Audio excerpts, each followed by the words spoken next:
Isabel Oakeshott. Welcome, Isabel. So were you saying it was Tuesday because you were trying to fast forward past what is supposed to be the most depressing day of the year? It must be that. I explained that I was wishing my life away because it's so rubbish, but I don't think that. I think that's what it was. It's Blue Monday, isn't it? It's also the beginning of Davos, so I'm trying to put that out of my mind as well. I was thinking about talking about Davos, and then I thought, what's the point? I'm so glad you didn't. Yeah. I also was thinking about talking about Greenland, but I thought, what's the point? Let's talk about some things that I think might actually interest our audience. First of all, this is an astonishing story that you brought in, as is your wont, Isabel. This is the story of Susanna Pressel, a lifelong Labour supporter who has been an Oxford councillor since 1996. She was an Oxford city councillor and then became a county councillor.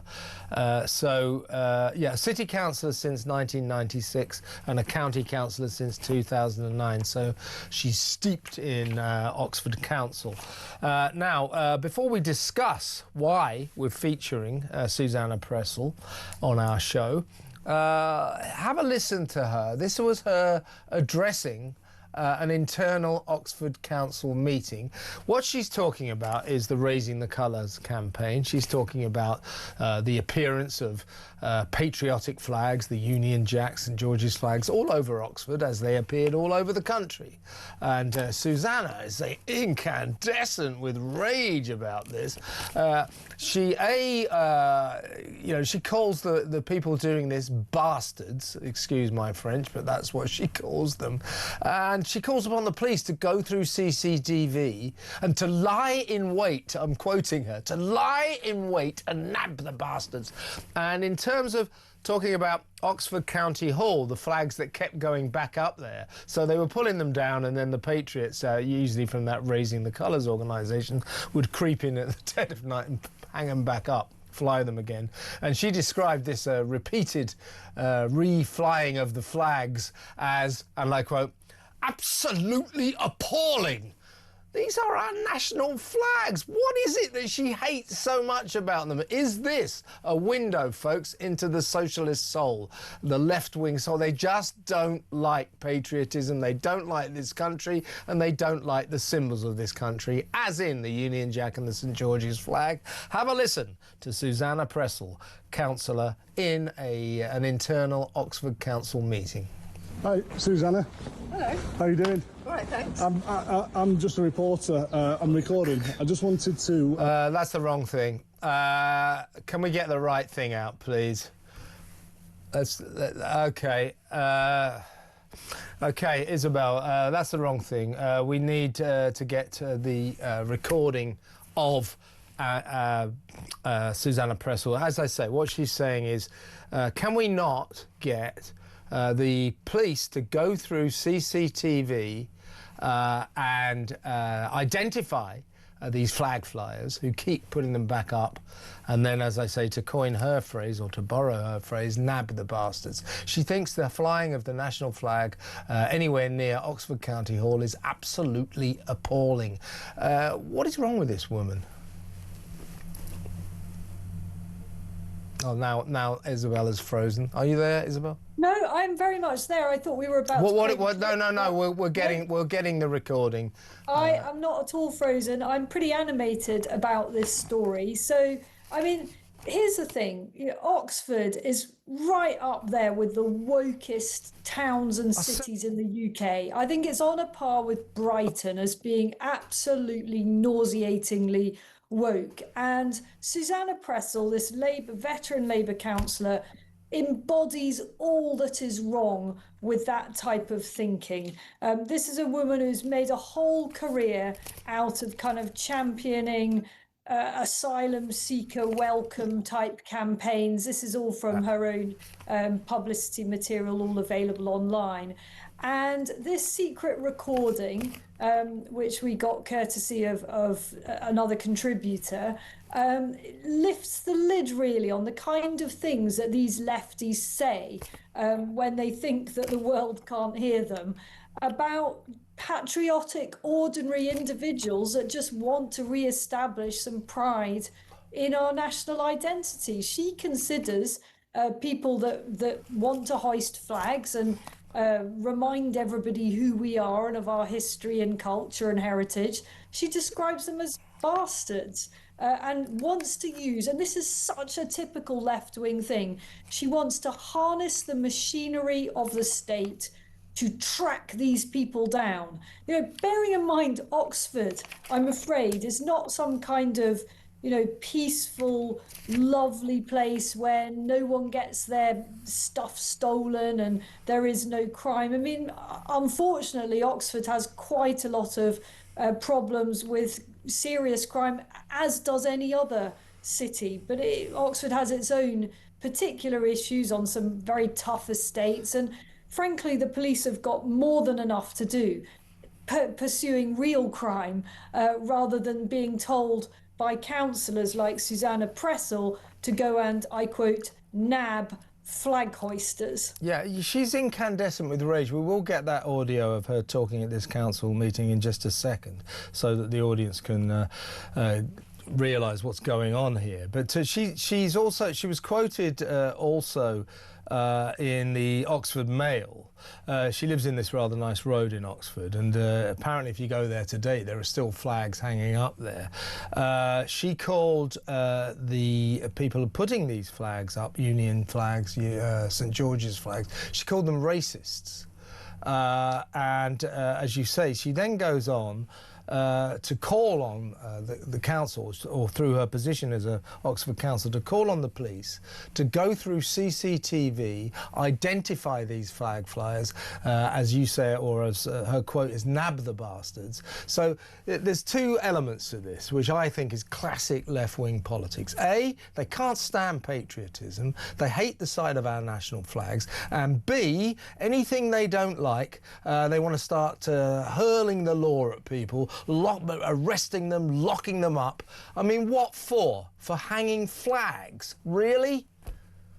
Just absolutely absurd abuse of the government machinery. You know, this is the machinery of the state, and it needs to be deployed to the most serious things that it's supposed to be tackling. And that most certainly is not hanging up flags. But this is reflective of so much of the culture in the city of Oxford. You know, we were out on the streets of Oxford today talking to people about what they thought of flag raising, and it was really interesting, the contrast between what people said, because on the one hand, for example, we spoke to a Chinese student and we asked him, what do you think about flags up in the city of Oxford? And he was quite bemused and sort of said, you know, I'm Chinese, I'm from China, where I come from, you feel a surge of pride when you see your flag. So, you know, I don't know what's wrong with the British people here. Yeah. Equally, there was a guy that we interviewed who described the flag raisers as despicable.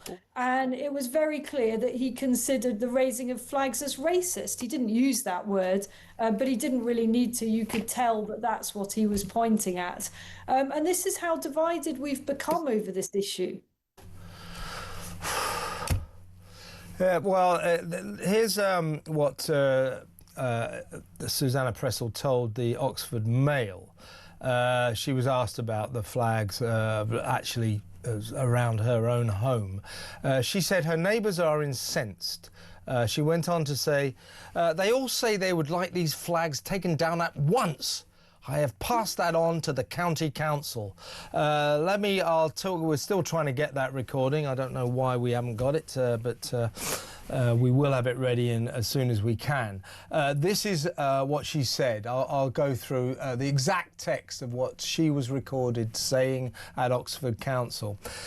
This is about the police. Can they not trace people who are using social media, or if flags are repeatedly reinstalled after we remove them, can they not lie in wait and nab the bastards who are reinstalling them so quickly? Because that's the sort of thing I would like to see from the police.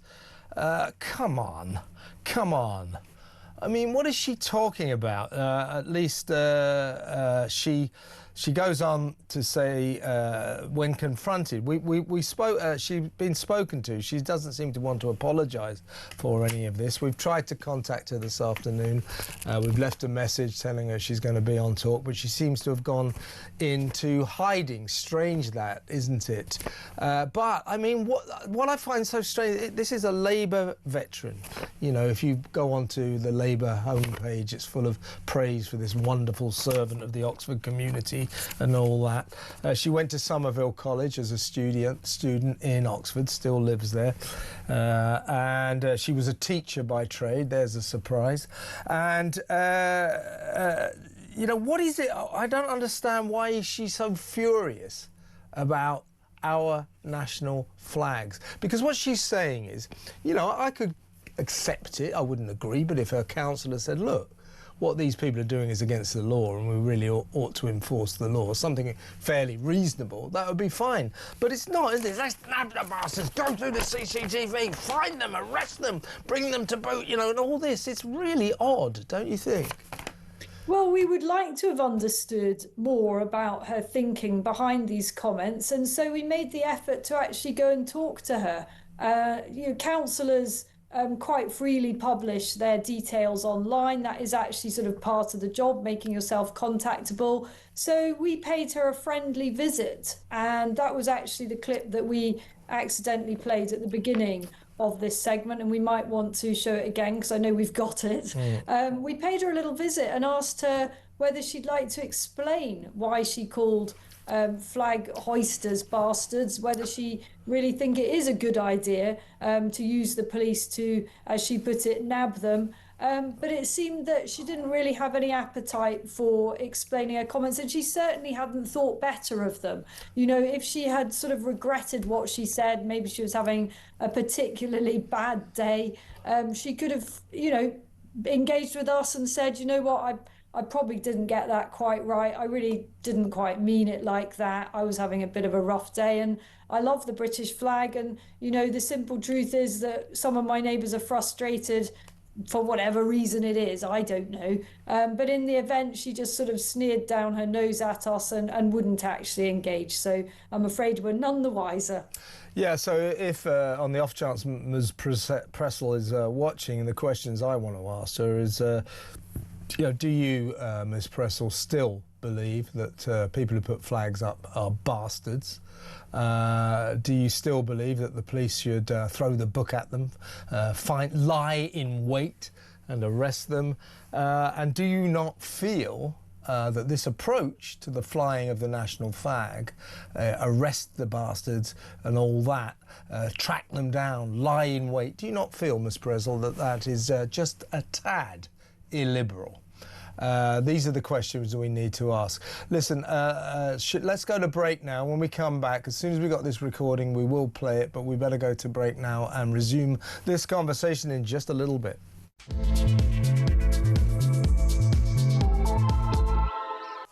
Welcome back. I'm still with Talk's international editor, Isabel Oakeshott. We're talking about veteran Labour councillor Susanna Pressel in Oxford, who called flag flyers, the Raise the Colours patriots who've been putting up flags around Oxford. She called them bastards, nab the bastards. She called for the police to lie in wait and arrest them. She said that the hanging of flags around Oxford County Hall was, and I quote, absolutely appalling. It's a Union Jack and St George's flag. What is so appalling about it? Anyway, Isabel, you'll be thrilled to hear. Try to cast your mind back and imagine it's the beginning of the show and we've just started this item, and here is, da-da, drum roll. This is Susanna Pressel addressing an internal meeting of Oxford Council. Listen, folks. About the police, can they not trace people who are using social media, or if flags are repeatedly reinstalled after we remove them, can they not lie in wait and nab the for reinstalling them so quickly? Because that's the sort of thing I would like to see from the police. Now, the ones outside County Hall, can we use our CCTV to identify who's doing that? Because that's absolutely appalling. And I think that might be enough questions to start with. And as I say, there she is, folks, there she is. I think we precede exactly what she said rather well, but that was her in person. I think that recording is absolutely shocking. She went on to tell the excellent Oxford Mail newspaper, the evening newspaper there, that she thought that the people hanging flags in her particular road where she lives, they're still there apparently, are racists. So there you have it. A window, in my view, into the tortured soul of left-wing socialists. Well, do you know what? I kind of feel like I know that road, not too far from where I live, actually. It makes me feel like going and getting a gigantic Union Jack and just laying it on the pavement outside her house, and let's see if that triggers her. And maybe she'll have some CCTV and someone will be, as she put it, lying in wait for me. It's so illiberal, that. It's the way that, you know, when Keir Starmer hears people suggesting that maybe he presides over two-tier justice, two-tier policing, and maybe he's not a very good Prime Minister, he tends to have them arrested and put into jail. It's the same thing. It's what Labour people do. It's what left-wing people do.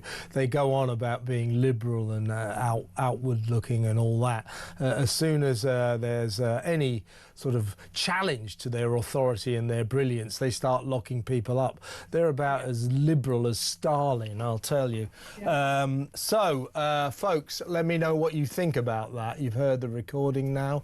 You've heard the story. A Labour councillor who thinks the flying of Union Jacks and St George's flags is absolutely appalling. The people who do it are bastards who should be arrested, and the police should lie in wait and nab them, as she put it.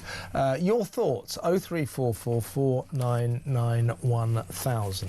Let's move on. We've got much more to discuss, Isabel, so we'll have to sort of speed things up a little bit. But let's go back to the Jenrick story. Jenrick, of course, was on Julia Hartley-Brewer's story, Robert Jenrick, on her show earlier today. Now, what we've learned, or what I've learned, or you may have heard it as well. Apparently, do you remember last October when Robert Jenrick, a very enterprising member of the shadow cabinet who went out and did things himself, like when he did the fare dodging film here in London. You know, he was making a name for himself by being dynamic. I remember you saying how much you loved politicians who did things like that. I totally agree with you.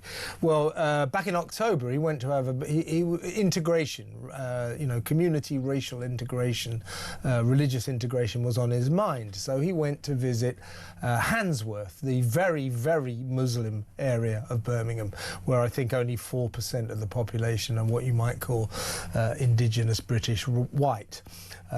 Mostly Muslims, a little bit of people of colour as well, but it's very, very Muslim community. And he was recorded by The Guardian, but he stood by it, why wouldn't he, saying to the local Conservative Association, in an hour-and-a-half walkabout around Handsworth, he didn't see a single white face. And he said that was a sort of catastrophe of integration or lack thereof, and he didn't want to live in a country like that. He also said the area was as close to a slum as he could imagine. Now, those were his observations. In fairness, Kemi Badenoch, the leader, said, I see nothing wrong with my colleagues making honest observations as they go about their job. Fair play. Other top Tories, apparently there was consternation in high places, Tory high command calling for him to be instantly thrown out of the party for what was seen as Islamophobic and racist comments. Now, my point about this is Jenrick was quoted over the weekend. I think it's a very good observation. He said, the trouble with the Tory party is too many Conservative MPs would be far more at home in the Lib Dems. And he's right. I give you Boris Johnson, the Green Goblin. I give you Hoodie's pal, David Cameron, Hugger Hoodie. I give you Migrant's friend, Theresa May. These people are not proper Conservatives. So he said too many of them would be at home in the Lib Dems. Now, when you hear that they wanted to throw him out of the party for going to Handsworth and saying the truth, I walked around that area for an hour and a half and I didn't see a single white face. You realise exactly what's going wrong with the modern Conservative Party. They are, as critics call them, con-socialists. They're terrified of their own shadow. They're terrified of being accused of racism. They're terrified of being accused of Islamophobia. And as such, unlike Robert Jenrick, they think the best policy is don't confront the truth about an area like Handsworth. Jenrick dared to do so and nearly got thrown out of the party. That cuts to the heart of what's wrong with modern Tories. Am I right?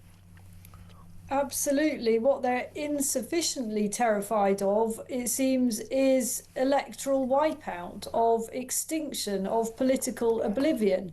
And political oblivion is what happens ultimately to parties that lose all touch with the cohort that used to vote for them. And when they get into power, as this lot did for 14 years, betray all of those people. And that is what's happened. You know, the Tories are on the back foot after their 14 years of absolute disaster. I was struck, just to divert for a second, by Sir Connor Burns, who was a very well-known Conservative MP, with quite a senior Conservative MP, now coming out and saying that the Tory party was such a disaster in government that if it were a dog, it would have been put down. I mean, it's stunning to see all these Tories now coming out saying what a disaster the party was. Why has it taken them so long to actually admit this? They're newly liberated, as Robert Jenrick is. He can now tell the truth, and is saying it as it is, and was saying it as it was those months ago when he was on the streets of that part of Birmingham, and he just told it as it was. There weren't any white people. I mean, that was a fact. So their view, Isabel, is this: these lefty Tories. Their view is, oh well, don't talk about that, even though it's true.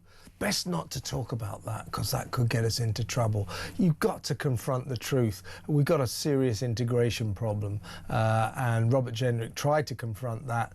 Too many Tories don't want to.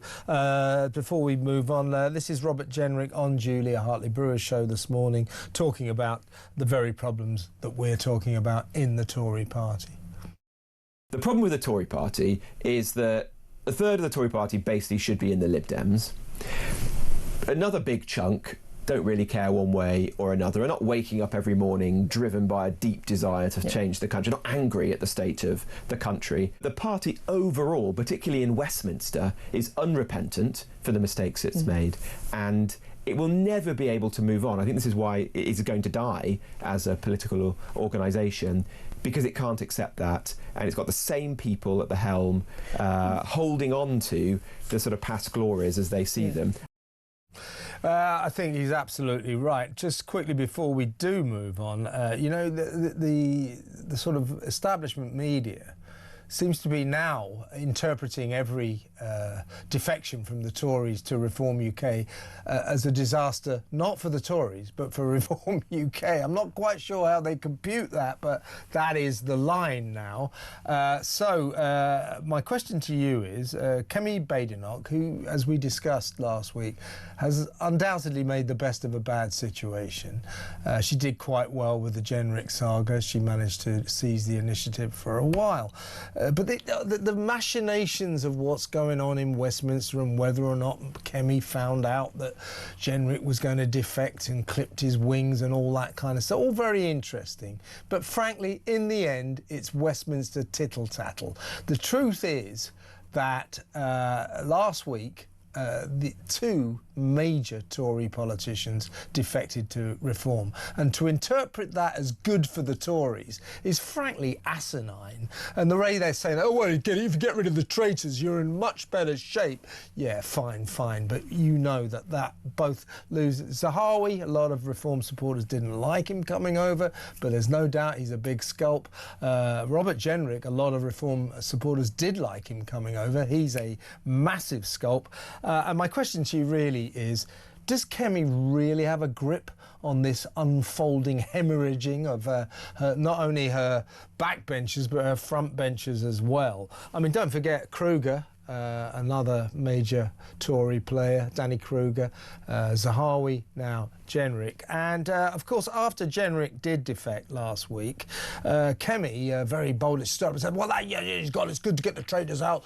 And that is, folks, the last of the big defections from the Tory party to Reform UK. I can assure you of that. 3 days later, as in yesterday, Andrew Rossendale, the shadow Foreign Office Minister, a big scope as well, defected to Reform UK. She is losing grip. She is not in control of this. And let's get this straight. I don't have any skin in this game. I'm watching it as a neutral observer, and the way I see it is big names leaving the Tory party, very big names leaving the Tory party and joining nascent upcoming Reform UK is not good for the Conservative Party. It is rather good for Reform. Am I right? Well, of course, I'm not entirely neutral on this, but I'm going to try and be as neutral as I can and just say that I found it extraordinary that Kemi Badenoch would see fit to say that'll be the last defection. How could she possibly have known that? How could she not anyway have seen that Jenrick was highly likely to defect? I thought he was going to defect for months and months. I mean, ever since he lost the leadership contest, he was vulnerable. He was, it was quite possible he was going to do that. As for Andrew Rossendale, I mean, if Kemi didn't know that he was likely to defect, she's the last person who did, because everyone else seemed to know he was likely to defect.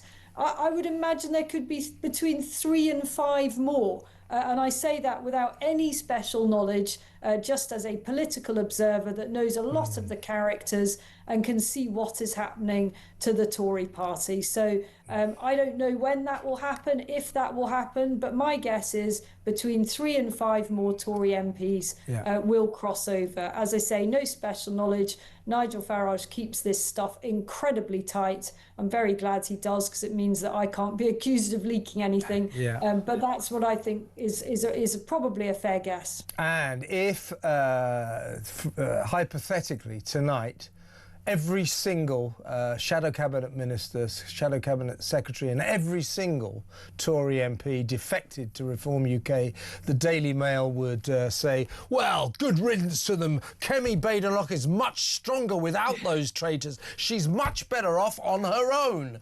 This sort of this deep allegiance to the old way, the two-party system. You always sense that papers like the Mail might prefer Labour to stay in power rather than Reform UK beating their beloved Tories. They've got to get used to the fact that, to quote Bob Dylan, the times they are changing, and in my view they've got to stop interpreting that this is the new way. When somebody defects from the Tories, we're hearing somebody from Labour might defect to Reform UK this week as well, they've got to stop saying, well, this is good for the Tories. No, it's not. It is not good to keep losing your front benchers and your significant MPs. It can't be good, can it?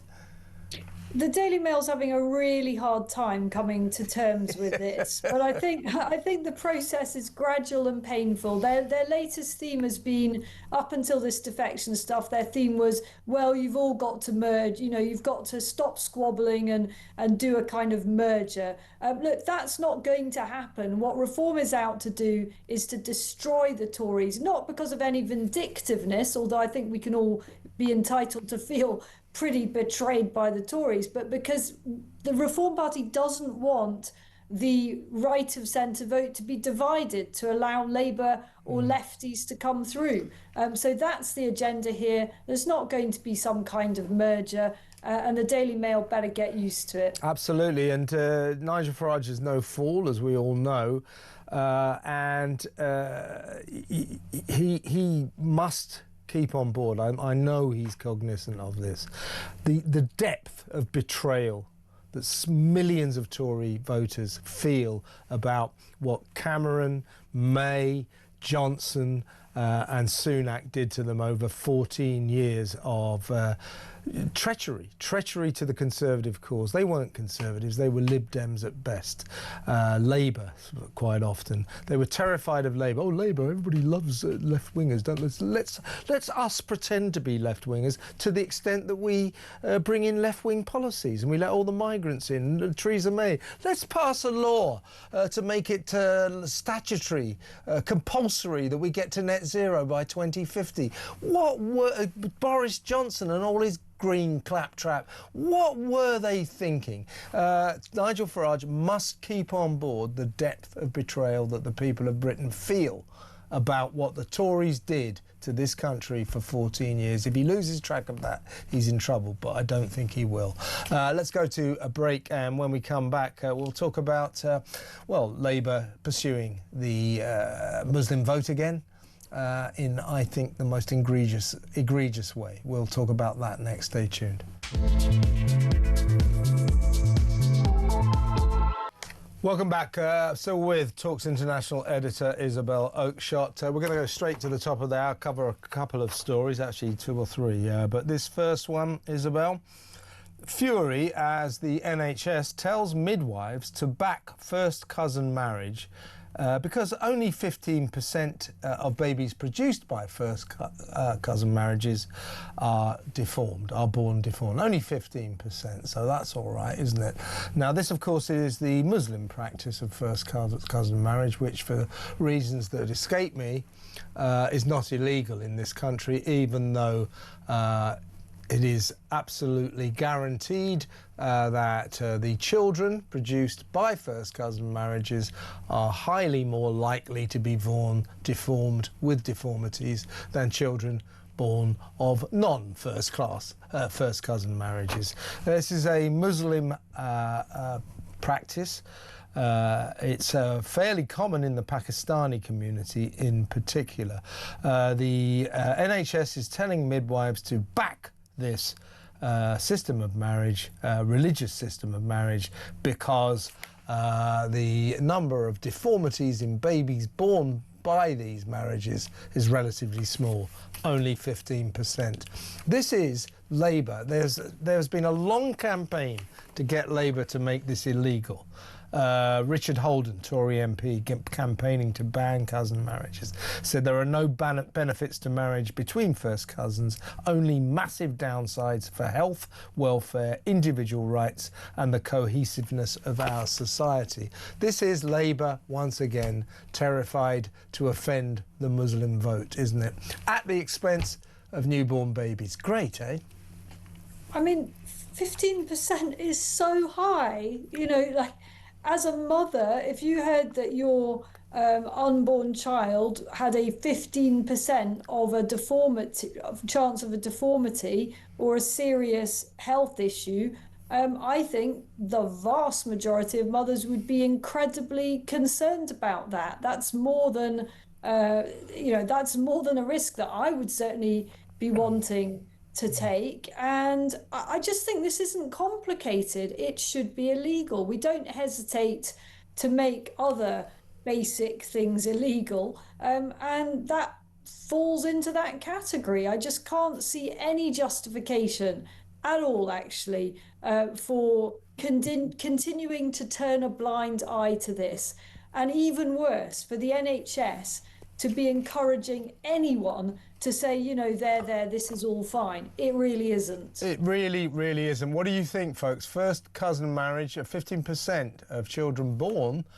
from basically these incestuous relationships, often in the Muslim community, particularly the Pakistani element of the Muslim community, are born with birth defects. 15%. And yet there is no move by this Labour government to stop this. This is ridiculous. It has to be stopped. Do you know what, by the way, let me know what you think, folks. 03444991000. Talking about the sometimes hideous heartlessness of what goes on in Westminster. I'm personally furious about this. Maybe we'll visit this on Wednesday, Isabel. On Wednesday, the House of Lords will, to its credit, try to block a vote by the House of Commons to make it illegal for anyone to protest outside animal testing centres to make it illegal for protesters to demonstrate against vivisection, which is disgusting. We should ban vivisection if you ask me. But, I mean, the idea to make it illegal, there they go again. These socialist tyrants who just want to lock everybody up, who doesn't go along with everything they think. It's got to stop. Yeah, I mean, so lie in wait for flag hoisters, you know, condone vivisection, but don't outlaw marrying your first cousin and having a deformed baby. I mean, how does this all add up? It's beautifully put, exactly right. Listen to what Isabel just said, folks, and you let me know what you think. 0344 499 1000. First cousin marriages, whether the Islamic community like them or not, must be banned. They're producing too many deformed babies. What do you think? 0344 499 1000. Right, let's quickly go on to the migrant crisis, which, with all the very eventful agenda that's been going on since last week in Westminster in particular, but around the world, you know, Trump, Greenland, all that, we've sort of forgotten about the migrant crisis, haven't we? Well, guess what? Guess what? Well, last Wednesday, 171 migrants came across the channel. Thursday and Friday, it was another 0 day. Don't forget, the weather is still terrible. So the number of potential crossings are being very hampered by the appalling meteorological conditions. But Saturday, 317. Yesterday, Sunday, 138. They're coming again. They're coming back. And still they come. So this Labour government, it's rather pleased about this busy news agenda because people aren't thinking about this, because the Labour government has got no answers whatsoever. They have no idea what to do, and still they come. And I'll get your thoughts on that in a second, but we need to talk about a man with an American passport who incredibly arrived here 14 months ago on a US passport, an American passport, from Las Vegas, claiming asylum. You know, of course, he was escaping that well-known centre, war-torn centre of torture, the United States of America. He arrived here 14 months ago from Las Vegas and has been treated like a cross-channel migrant ever since. We've been putting him up in expensive hotels. We've been giving him 50 quid a week, free food, free doctors, free dentists, free lawyers, all the special treats that we like to bestow upon our illegal migrants. So he's been getting this. He's still here. He's still here. What the hell is going on? This is, this is a window, a snapshot of the madness of balmy Britain when it comes to these people who keep unlawfully invading our shores. I mean, I'm getting an idea here. There might be some hard-pressed British people who decide that it's actually worth just popping over to France and coming back as migrants and, you know, just losing their identity and being put up in hotels for a while. I mean, this is a complete and utter joke, isn't it? Yes. I've certainly not forgotten about this ongoing shambles. As you say, the only reason that the figures aren't higher already this year is just because of how absolutely freezing it is, bearing in mind that migrants generally have to wade deep into the water, the freezing water, just to board the boats. But Keir Starmer's record is already now the worst of any Prime Minister in terms of small boat arrivals. That is a shocking but not surprising record from a man who said he was going to smash the gangs and he was going to deport and one in, one out and all the rest of it. The reality, well, he's presided over the greatest number to come under any administration. But wouldn't you think, absolutely right, but this guy, his name is, I'll probably pronounce this wrong, Olabode Shonirikun. Olabode Shonirikun, as I say, American passport holder, arrived here 14 months ago and claimed asylum. You know, you're supposed to be escaping a war-torn torture country. That was the United States of America you just arrived from. You can't claim asylum. You can't demand asylum just because you lost a lot of money in Las Vegas. I'm not sure what the hell he was doing in Vegas. That's where he flew out of. And we just, so he goes, oh, claiming, oh yeah, fair enough then. Here's a 4-star hotel. Here's 50 quid a week. You know, he should have been told, no, you can't claim asylum if you're coming from America. Instead, we let him do it. He's still here getting all the perks. Unbelievable. Ridiculous. I mean, whoever is responsible for signing off that decision, from the bottom to the top, should be fired. Without a question, it should be identified who agreed to this, which officials did the relevant interviews, because that's how it works, who signed this off, fire them forthwith, because that flies in the face of all common sense. They are not qualified to continue in that role. I mean, God knows who else they're letting in, if they're letting in people that have flown in from Vegas. I read a story over the weekend, maybe I'll look at it tomorrow, about a foreigner from somewhere like Syria who came here and kidnapped and raped a woman. Really, really badly, and got, not that you could ever do that sort of thing well, but, you know, it was a particularly vicious abduction and vicious rape. He got 19 years, and he came out, and 2 decades later, he's still here. Do you know why? Because they sort of forgot to look at his case. Right, okay. I mean, I'm always forgetting about, you know, that kind of pressing thing in my inbox. You know, how? Why? I mean, the incompetence. He of just all slipped of through the crack. He slipped through the cracks. So they're going, oh yeah, we should have deported him, but he didn't really come into our in tray. It's just ridiculous. It's just. Well, I mean, it's like that case that was highlighted last week of I think she was Bulgarian, the woman that was the benefits lady. One of the greatest benefits scams ever. I think it was sort of £54 million benefits scam. Yeah. She got in prison. She's earmarked for deportation. But guess what? She's not been deported. And here's the thing, folks. Not only has she not been deported, but she is living on benefits. Exactly right. Yeah, she's getting benefits again. I mean, this country has just lost its corporate marbles. It really, really has. This government is presiding over the kind of keystone cops of Western governments. It really, really is. There's something badly wrong at the moment, and I don't think Keir Starmer is the man to solve that crisis. Just a quick word, I suppose we better talk just briefly about Greenland. What are your thoughts about old Donald?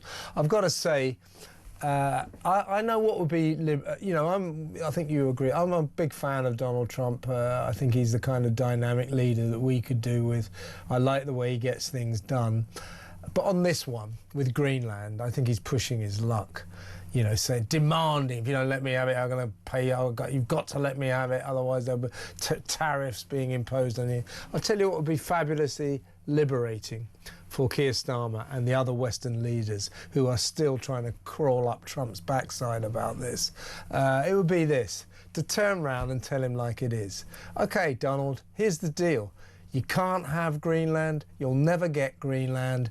Get used to it. And if you don't like it, we don't care. Be a good policy, wouldn't it? That would shock him. He's so used to this lot over here, Europe, just bending to his will, that if we stood up to him, he wouldn't like it, would he? My thoughts are it's not going to happen, and he's not going to invade Greenland, so should we just forget that idea? But secondly, I just don't believe countries are for sale. You know, I just don't believe in that kind of transaction when it comes to something so important. And I just think it's incredibly rich for Keir Starmer to be sort of making a big point of principle about, you know, it should be the destiny of Greenland should be for the Greenlanders and so on. All the while, he's the man that just sold off the Chagos Islands, only worse than that. He actually kind of sold them and made us pay for it. Exactly right. Exactly right. Couldn't agree with you more. Isabel, it's the end of the hour. Great to talk to you. Isabel Oakeshott there. Stay tuned.